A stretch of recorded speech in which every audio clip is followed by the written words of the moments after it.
शिवसेनेचे नेते देखील आहे। मी या ठिकाणी असलेल्या दोन्ही नेत्यांना विनंती करतो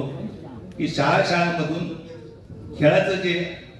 आपण खेळाला प्रोत्साहन द्यायचं म्हणतो, अनेक ठिकाणी खेळाला प्रोत्साहन दिलं जात नाही आणि बहुतेक क्रीडा मंडळ व्यायामशाळा बंद पडत चाललेल्या आहेत। त्याच्यामुळं जर शाळांमध्ये जसं अंगणवाडी किंवा आरोग्य सेविकांना मानधन मिळतं गव्हर्नमेंट कडून,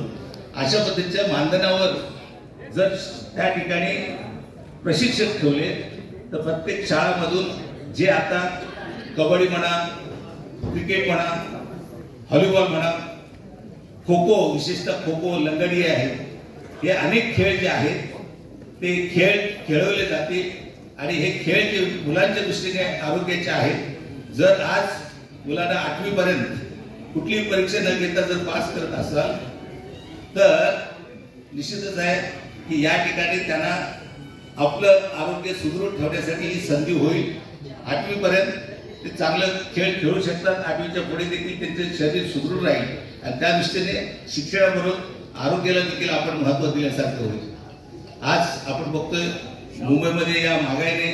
ग्रस्त झालेले लोक आहेत, शिक्षण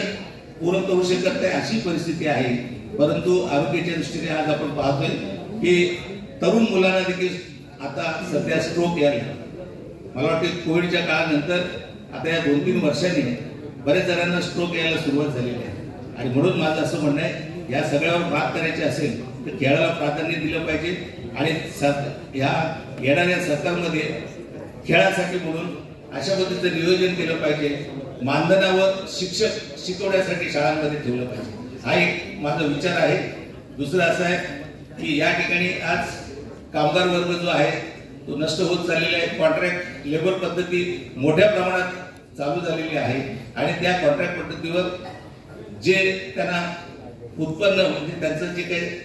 पगार म्हणतो आपण त्यांना, हे साधन जे आहे ते आजच्या जीवनाला उपयुक्त नाही आहे। त्याच्या पलीकडे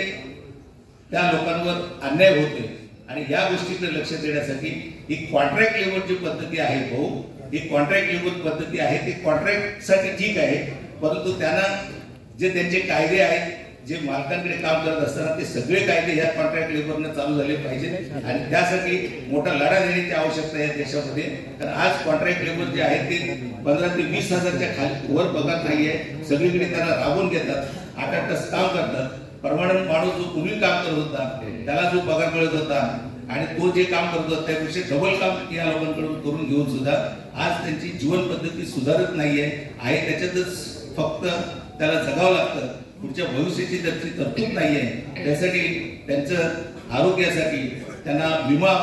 आवश्यकता आहे आणि त्यासाठी ही सगळी जबाबदारी सरकारने घेतली पाहिजे। कारण आज सरकार जे आहे जीएसटीच्या रूपाने सगळं अन्नधान्यावर, प्रत्येक वस्तूवर आणि सेवावर जे कर लादलेला आहे याच्यामुळे अमाप पैसा केंद्र सरकारकडे जातोय आणि म्हणून सरकारची ही जबाबदारी आहे। कारण यापुढे किती कारखाने चालतील, किती उद्योग चालतील याचा भरोसा नाही, त्याच्यामुळे आज असंघटित कामगारांचं प्रमाण फार मोठ्या प्रमाणात झालेलं आहे आणि म्हणून यापुढे राष्ट्रीय संघ आतापर्यंत गिरणी कामगारांसाठी 2.5 लाख गिरणी कामगारांसाठी या ठिकाणी कार्यरत होतं।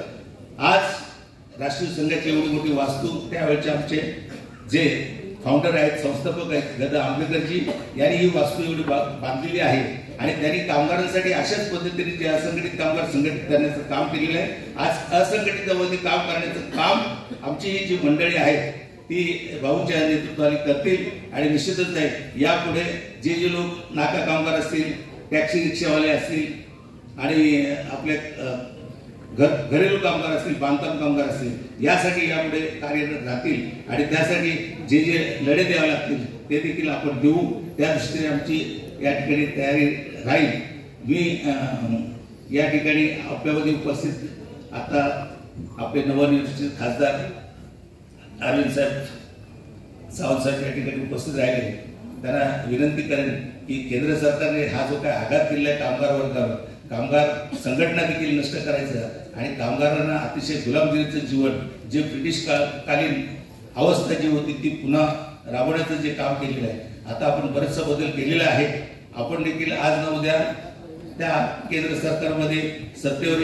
याल त्यावेळेला या दृष्टीने कामगारांना कसं वाचवता येईल, कामगारांना अधिक रोजगार कसा मिळेल या दृष्टीने आपण प्रयत्न कराल.